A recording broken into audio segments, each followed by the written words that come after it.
ये इतना सुंदर पावन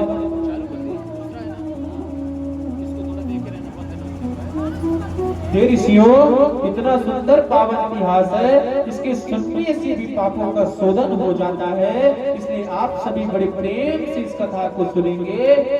तुंगभद्रा नदी के किनारे एक गांव है, वहाँ पे एक पंडित जी रहते हैं, उनका नाम पंडित आत्मदेव शर्मा है। द्वितीय भास्कर के समान प्रबंध विद्वान है, विशुद्ध ब्राह्मण वृत्ति से जीवन चलाते हैं, लेकिन संपन्न है। लेकिन दुर्भाग्य इस बात का है कि उनकी धर्मपत्नी का नाम श्रीमती कुंडली देवी है। पतिदेव जितने विद्वान हैं और सुशील स्वभाव के हैं, ठीक इसी के विपरीत पत्नी है भयंकर झगड़ालू है। जब तक धुंधली आस पड़ोस में झगड़ा न करा ले तो उसे शांति नहीं मिलती है, उसे भोजन नहीं हजम होता है। और ब्राह्मण इतने सीधे हैं, इतने सीधे हैं कि सरल है कि अपना निर्वाह कर रहे। दोनों दंपत्ति के मन में एक ही कष्ट था कि दोनों के जीवन में सब कुछ प्राप्त होने के बाद संतान नहीं थी। ब्राह्मण के मन में तो एक दिन आया इसकी पीड़ा, इस बात को लेकर गृहं त्यक्त्वा वनं गतः, वह ब्राह्मण घर छोड़कर वन की ओर चला गया और एक वृक्ष के नीचे बैठकर आत्मदेव शर्मा अश्रुपात करने लगे। पेड़ के नीचे बैठ के आज आत्मदेव शर्मा मनोविलाप कर रहे हैं। वहां से उसी वृक्ष के नीचे एक संत निकलते हैं। ब्राह्मण की आंखों में आंसू देख के विचार आया कि इस वन में एकांत आंसू बहा रहा, निश्चित ही ये प्रभु के लिए रो रहा होगा और भगवत प्राप्ति का मुमुक्ष जिज्ञासु। चलो कुछ मार्गदर्शन करते हैं। संत चले गए, पूछ लिया कतम रोदिस्विप्रत्वं काते चिंता बलीयसी वदत्वं सतवारं मह्यं स्वस्य दुःखस्य कारणम्। संत ने आत्मदेव शर्मा से पूछा, भाई क्यों रो रहे हो, कौन सी चिंता सता रही है, शीघ्र में बताओ। ब्राह्मण ने कहा कि संत सन्मुख दिखा रहे हैं। ब्राह्मण संत के सम्मुख और मुक्त तन से रो पड़ा, चरणों में चिपक गया। महाराज आपके मन की बात आपको क्या बताएं, न जाने पूर्व जन्म में कितने पाप उदय हुए हैं कि पूर्व जन्म की जो पाप है, तो कहते हैं पूर्वजों को जल देता हूँ और उनकी आंखों में आंसू आ जाता है कि मेरे मरने के बाद मेरे पूर्वजों को जल कौन देगा। जिस घर में संतान नहीं होती है उस घर में लोग विलाप करते हैं कि जब हम मर जाएंगे तो हमारे पूर्वजों को जल कौन देगा। तो मानो आज आत्मदेव शर्मा संतोष आत्मदेव पंडित जी आज संत भगवान से कहते हैं कि हमारे पूर्वजों को जल कौन देगा। बिना संतान के घर काटने दौड़ता है। महाराज मेरे घर में एक गाय पाली है, मेरे घर पे एक गाय है, उसे वो भी बांझ है, उसे भी गाय को कोई बछड़ा नहीं हुआ। वर्षों से घर में बनी गाय, एक वृक्ष लगाया हुआ, अभी कितना बड़ा हो गया पर उसमें अभी तक फल नहीं आया। बताइए मेरा दुर्भाग्य है। संत ने मन ही मन सोचा, राम राम राम, हम तो कुछ और सोच कर आए थे। हमने तो सोचा था कि प्रभु के लिए रो रहा तो इसका मार्गदर्शन करेंगे। संत ने समझाने का प्रयत्न किया, हे ब्राह्मण क्या बेटी बेटियों के चक्कर में रोता है, या महान अज्ञान है। कर्मों की गति बड़ी गहन होती है, बलवती होती है। ये मन का खेल है, संतान तो मन का खेल है। आज के समय पे न संतान काम देती है न औलाद काम देती है। अगर हमारे तन में प्राण है तो हमारा तन काम देता है। इस तन को चलाने के लिए हमारा परमात्मा आपका साथ देता है। इसलिए इस संतान के लिए मत रो। इसी में एक पद बड़ा सुंदर पद है, हरि मन संभल संभल पग धरियो, हरि मन संभल संभल पग धरियो, हरि मन संभल संभल पग देखियो, यमना ओई अपना हमारा यहाँ अपना हमारा परछाई से डरियो, परछाई से डरियो, हरे मन संभल संभल पग धरियो, हरे मन संभल संभल पग रखियो, हरे मन संभल संभल पग संत भगवान कहते हैं, अरे बेटा ये तो मन का खेल है, और मन का खेल ये संतान मन की खेल है। लेकिन ब्राह्मण कहते हैं ना ना ना, मुझे तो संतान चाहिए। अब संत भगवान देखते हैं और फिर विचार करते हैं, क्रोध में आके कहते हैं, तेरे नसीब में ब्राह्मण 7 जन्मों तक संतान नहीं है। अब तो ब्राह्मण विलाप करने लगे, रोने लगे कि बताओ राम राम राम, मैं तो अपने कष्ट से रो रहा था, लेकिन ब्राह्मण देव मैं तो अपने कष्ट पे मर रहा था, लेकिन ब्राह्मण ने तो मुझे श्राप दे दिया है। अब मैं अगर आप मुझे संतान नहीं देंगे तो मैं आपके चरणों में प्राणांत कर लूंगा, और ब्रह्म हत्या का पाप आपको लगेगा। और ब्राह्मण ने ऐसा कहा तो संत भगवान सोचे, राम राम राम, मैं तो आया था अच्छा बला में फंसा, मैं तो आया था इसे उपदेश देने, पर ये तो मुझे फंसा दिया। अगर मैं इसको संतान होने का आशीर्वाद नहीं देता हूँ तो ये ब्रह्म हत्या का पाप लगेगा, और इसके बाद तो मैं संतान नहीं है, अब तो मैं फंस गया हूँ। संत भगवान ने कृपा अपने प्रभु का ध्यान करके एक फल दिया ब्राह्मण को। ब्राह्मण से कहा, ब्राह्मण इसको ले जाके अपनी पत्नी को खिला देना। भगवान ने चाहा, हमारी कन्हैया ने चाहा तो तेरे घर में संतान होगी। अब ब्राह्मण प्रसन्न होगी, अपने घर पे आता है, अपनी पत्नी से कहता है, अजी सुनती हो? पत्नी सोचती है कि आज क्या बात है, आज लगता है पंडित जी गले का हार लेके आए हैं, क्योंकि माताओं को एक आस रहती है कि जब हमारे पति घर आते हैं तो गले में बढ़िया सा सोने का चैन लाते हैं। जैसे पुलिस दादा आते हैं तो हमारी मैया इंतजार करती है कि ठाकुर साहब आए हैं तो कुछ ना कुछ तो चैन अंगूठी लाए होंगे, लेकिन जब चैन अंगूठी नहीं पाती है तो निराश हो जाती है। ठीक उसी प्रकार आज धुंधली भी नाराज होती है। ब्राह्मण देव फल देते हैं और कहते हैं इसको खा लेना, इसको खा लेना। लेकिन धुंधली सोचती है, राम राम राम, ये कैसा फल है, कैसे ब्राह्मण ने दिया। अब धुंधली पंडित जी से कहती है, ठीक है ठीक है, हम नहा धो के खा लेंगे। पंडित जी प्रसन्नता के मारा चारों गांव में कहते हैं, अब तुम देखना 9 महीने बाद हमारे घर भी संतान खेलेगी। और ऐसा मन में भाव करके पंडित जी तो चले जाते हैं। अब घर पे धुंधली विचार करती है, अरे राम राम, ये कैसा फल है, इसको खाएं या ना खाएं।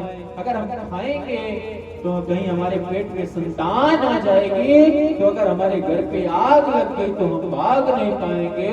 धुंधली मन में सैकड़ों सवाल उत्पन्न होते हैं। तो मनो आज धुंधली की बहन कराती है, और धुंधली की बहन कहती है, बहन अगर इस संतों की बात सही है तो ये तेरे घर में गाय 5 बंधी है, तो उस गाय को फल खिला दे। तो धुंधली वो फल अपने गाय को खिला देती है। और बहन कहती है, मेरे पेट में जो संतान पल रही है वो संतान मैं तुम्हें दे दूंगी, तब तक तुम कपड़े भर के नाटक करती रहना। और वनवास से धुंधली अपने गर्भ के लिए नाटक करती है और पंडित जी को लालायत करती है। पंडित जी हमारे गर्भ में संतान है, आज बड़ा हो रहा धीरे धीरे। पंडित जी भी बड़ी प्रसन्न होते हैं। मनो जब समय आ जाता है, बहन को संतान होता है, बहन संतान धुंधली को दे देती है। और इतने में कुछ दिनों बाद गाय को जो फल खिलाया गया था, गाय के पेट से भी संतान की उत्पत्ति होती है। पंडित जी के घर पे भक्तों का जमावड़ा लग गया। अरे राम राम राम, पंडित जी के घर पे तो एक संतान नहीं थी, आज कैसी कृपा हुई गोविंद की कि पंडित जी के घर में जो गाय थी वो भी संतान को जन्म दी है। अब पंडित जी कुछ दिन बाद ब्राह्मण को बुला के नामकरण संस्कार करवाते हैं, और जो गाय के पेट से गाय के पेट से जो संतान उत्पन्न होती, जिसका कान गाय के कान की तरह था, उसका नाम गोकर्ण रख देते हैं। इतने में दुल्हनी भागी भागी आती है और कहती है जो दूसरा पुत्र इसको हमने जन्म दिया है, इसलिए हमने खून से सींचा है, तो इसका नाम रखने का अधिकार हमारा है, इसलिए हम इसका नाम धुंधकारी रख देंगे। और एक बच्चे का नाम गोकर्ण हो जाता है और एक बच्चे का नाम धुंधकारी हो जाता है। दोनों का जैसा नाम उसी प्रकार ठीक उसका काम। गोकर्ण महाराज परम तपस्वी होते हैं, लेकिन समय का खेल ऐसा आता है कि धुंधकारी राक्षस बन जाता है। गोकर्ण महाराज भजन करते हैं, धुंधकारी निर्तमताओं के साथ, गणकन्यकाओं के साथ रास परिहास करता है, शराब पीता है, चोरी करता है। आज धुंधकारी को लेकर आत्मदेव शर्मा विलाप कर रहे हैं। गोकर्ण जी महाराज से कहते हैं, गोकर्ण हमारे संतान नहीं थी तो हम रो रहे थे कि संतान हो जाए। आज गोकर्ण जी महाराज की संतान हो गई, लेकिन संतान ऐसी कुलीन हुई है कि आज संतान को लेके रो रहे हैं। पहले गोकर्ण महाराज संतान के लिए रोते थे, आज संतान होने के बाद रो रहे हैं। इसलिए पंडित जी आज संतान को लेके रो रहे हैं। इसलिए आज गोकर्ण महाराज पंडित जी को उपदेश देते हैं कि पिताजी आपके लिए तो अब बन आ गया, आप वैराग्य धारण करिए। गोकर्ण आत्मदेव शर्मा वैराग्य के लिए चले जाते हैं। घर में माँ बचती है और वो धुंधकारी राक्षस अपनी माँ को पीटता है। माँ से कहता है, माँ तेरे पास जितना भी धन है सब तिजोरी की चाबी मुझे दे दे, मैं तुझे मारूंगा। और घर का जितना भी धन रहता है धुंधकारी सब लूट लेता है। अंत में माँ प्राणांत कुएं में जाके धुंधली प्राणांत कर देती है। गोकर्ण महाराज भजन को चले जाते हैं। घर में बचता है धुंधकारी चोरी करता है। समय का खेल देखिए कि जो आत्मदेव पंडित जी कभी संतान के लिए रोया करते थे कि हे गोविंद तो मुझे संतान प्रदान कर दे। आज वही आत्मदेव शर्मा संतान प्राप्त होने के बाद भी रो रहे हैं कि हे गोविंद ये संतान कैसी पैदा हो गई है। तो कहने का तात्पर्य प्यारे, ये संतान पुत्र पुत्री नात रिश्तेदारी सब घर तक होती है, परिवार तक होती है, संसार तक होती है, लेकिन आपके साथ जाने वाला होता है तो आपका भजन होता है, आपका कर्म होता है। और आगे की कथा में गोकर्ण जी महाराज चले जाते हैं भजन को। अब धुंधकारी धीरे धीरे करके चोरी करने लगता है, 4 गणिकाओं को पाल लेता है। धीरे धीरे करके कन्याओं को लगता है कि ये चोरी करता है, किसी दिन राजा से हमें भी मरवाएगा। एक दिन कन्याओं ने शराब पिला के शराब के नशे में धुंधकारी के मुंह पे जलती हुई अंगार डाल दी है। मानो धुंधकारी का प्राणांत हो गया है। धुंधकारी को तड़पा के मारी है। जो गणिकाओं को धुंधकारी ने जिस गणिकाओं के लिए अपने माता पिता को मारा, अपने पिता को घर से बाहर निकाला, जिस कन्याओं के लिए धुंधकारी ने अपनी माँ को मार दिया, आज वो कन्याएं धुंधकारी की हत्या करती है, धुंधकारी के मुंह में अंगार डाल दी है। मानो धुंधकारी का प्राणांत हो गया है। अब धुंधकार और जो भी माल था तो कन्याओं ने बांट दिया है। अब गोकर्ण जी महाराज को सारी जगह पता चलती है। गोकर्ण जी महाराज अपने घर पे आते हैं और सोते हैं तो उनको आवाज सुनाई देती है, अनेकानेक प्रकार की सुनाई देती है। तो गोकर्ण जी महाराज चल लेके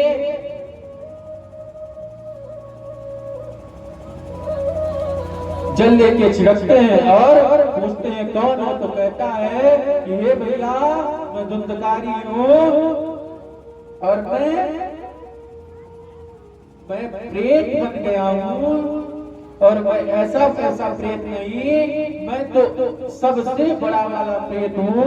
मैं महायोगिनी में पड़ा हुआ हूँ। वह भी धुंधकारी के लिए गोकर्ण जी महाराज धुंधकारी की शांति के लिए विचरण करते हैं, सारे उपनिषद सुनाते हैं, वेद शास्त्र तर्पण आदि करते हैं।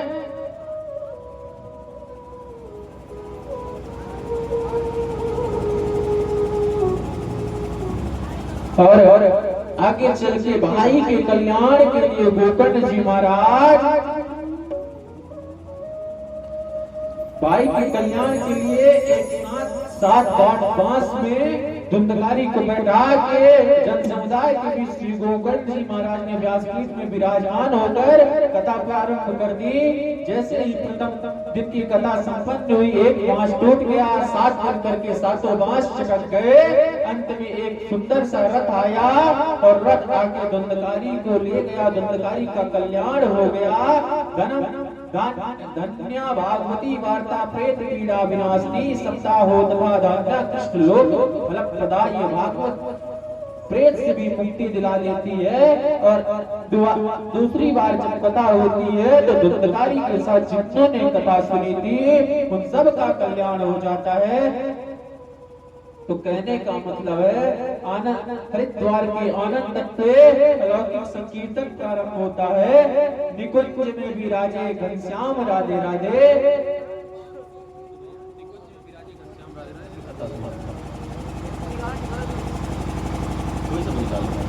और एक भजन के माध्यम से हम लोग भजन श्रवण करेंगे और आज कथा यहाँ पे विश्राम करके कल से कथा की ज्ञान की गंगा में फिर से गोता लगाएंगे।